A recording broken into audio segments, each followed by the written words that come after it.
This video is going to show you some exercise options for patients that have suffered from a meniscus tear. So it's essential that patients know what kind of route they're going down, whether it be conservative or surgical. The surgical route usually gets favoured with more mechanical symptoms such as continued instability and continued giving way and locking, and additionally with younger patients with a traumatic event.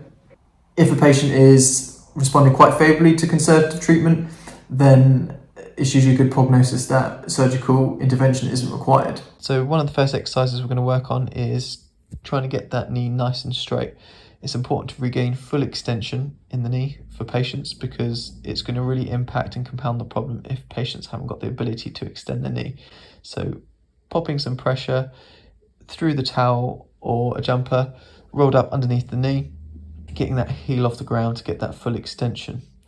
Once you feel confident that a patient is nice and strong whilst doing this exercise, we can move into a straight leg raise, where we just lift the leg a few inches off the ground with a nice straight leg.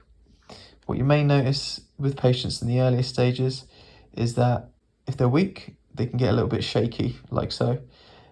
Additionally, things to look out for is inability to straighten the knee and the patient's lifting the knee up with a bent knee.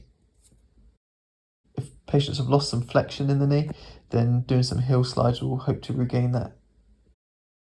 Once things are less irritable, we can provide some overpressure with the towel. Just go with caution with patients with this exercise because it can irritate if you go a little bit too far. So some heel digs into the bed can be some nice early level exercises. Then onto some bridging with the heels digging in will help strengthen those hamstrings that cross the back of the knee.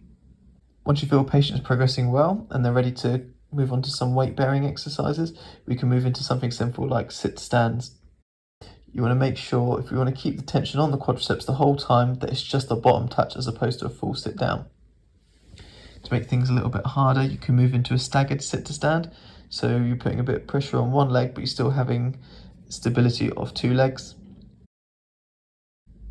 With all these exercises, then you can start to add external weight. That way we're trying to promote a little bit more strength in through those knees into that meniscus.